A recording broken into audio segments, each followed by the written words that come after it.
Hello viewers, నేను మీ Lakshmi. Welcome to lucky Godavari రుచులు. ఎలా ఉన్నారండి? బాగున్నారా? ఈరోజు వీడియో వచ్చేసి మార్నింగ్ ఒక్కొక్క రోజు బ్రేక్ఫాస్ట్ ఏం చేయాలో అస్సలు అర్థం అవ్వదు. ఇడ్లీ పిండి ఉంటే ఇడ్లీనే వేసుకోవాలి, దోశ పిండి ఉంటే దోశ వేయాలి. అదే పిండిని ఇలా ఒక్కసారి పట్టుకున్నారంటే చాలా బాగుంటుంది. మీకు హెల్త్తో పాటు బోల్డ్ అండ్ వెరైటీస్ చేసుకోవచ్చండి. హెల్తీగా కాదండి, టేస్ట్ కూడా చాలా బాగుంటాయి. ఊతప్పం, ఇడ్లీ, దోశ, పొంగనాలు, చాలా వెరైటీస్ ఈ ఒక్క పిండితో చేసుకోవచ్చండి. మరి ఈ పిండి ఎలా పట్టుకోవాలో, ఎలా చేసుకోవాలో చూద్దాం రండి. ముందుగా ఒక గిన్నె తీసుకుని దాంట్లో 1 కప్ మినపగుళ్ళు వేసుకుని దాన్ని ఒక 3 సార్లు వాష్ చేసుకుని నానబెట్టుకోవాలండి.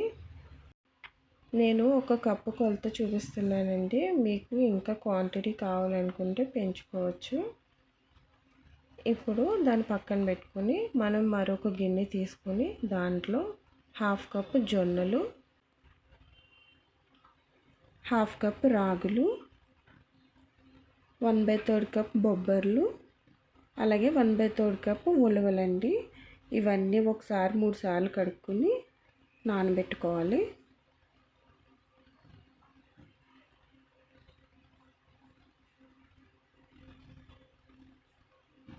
ఒక 6 గంటలు నానేయాలండి. 6 గంటల తర్వాత ఒకసారి కడిగేసుకొని మనం గ్రైండ్ చేసుకోవాలండి.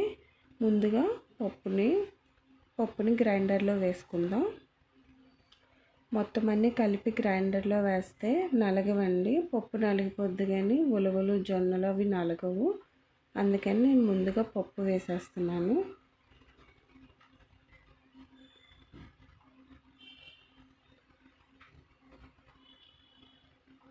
మనం ఇప్పుడు ఒక మిక్సీ జార్ తీసుకుని మనం జొన్నలు, రాగులు నానబెట్టుకున్నాం కదండి, అవి మనం మిక్సీ జార్లో వేసుకుని మెత్తగా గ్రైండ్ చేసుకోవాలి. ఇలా మిక్సీ పట్టుకోవడం వల్ల మనకి పిండి మొత్తం మంచిగా మిక్స్ అవుతుందండి. ఎక్కడ పప్పుగా తగలకుండా బాగా మిక్స్ అవుతుంది. ఇలా మిక్సీ పట్టుకున్న దాన్ని మనము అందులో గ్రైండర్లో వేసేసుకోవాలండి. పప్పు నలిగిపోయింది కదా, అందులో వేసేసుకోవాలి. అప్పుడు మొత్తం అంతా బాగా కలిసిపోతుంది. పప్పు నలిగిన తర్వాతే వేసుకోవాలండి. అలా మొత్తం అన్నీ మనం మిక్సీ పట్టేసుకొని దాన్ని అందులో వేసేసుకొని కలిపేసుకోవాలి. వేసేసుకొని ఒక 10 నిమిషాలు గ్రైండ్ చేసుకోండి. ఒక 10 నిమిషాల తర్వాత చూడండి మెత్తగా అయిపోయింది. తీసేసుకోవాలండి పక్కకి. అంతేనండి. ఈ పిండితో మనం చాలా వెరైటీస్ చేసుకోవచ్చు. అందులో క్యారెట్ ఇంకా ఆనియన్ అవి కలిపి మనం ఊతప్పం కింద వేసుకోవచ్చు.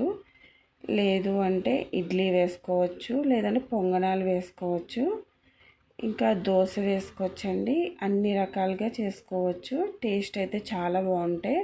ఒకసారి తప్పకుండా ట్రై చేసి చూడండి, మీకే తెలుస్తుంది.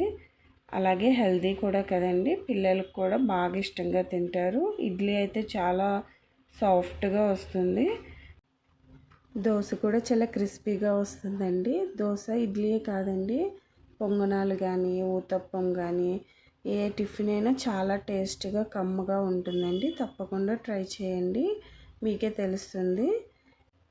నచ్చితే తప్పకుండా ట్రై చేయండి. ఎలా వచ్చాయో కామెంట్ బాక్స్లో కూడా పోస్ట్ చేయండి. వీడియో కనుక నచ్చినట్లయితే లైక్ చేయండి, షేర్ చేయండి, సబ్స్క్రైబ్ చేసుకోండి. Bye viewers.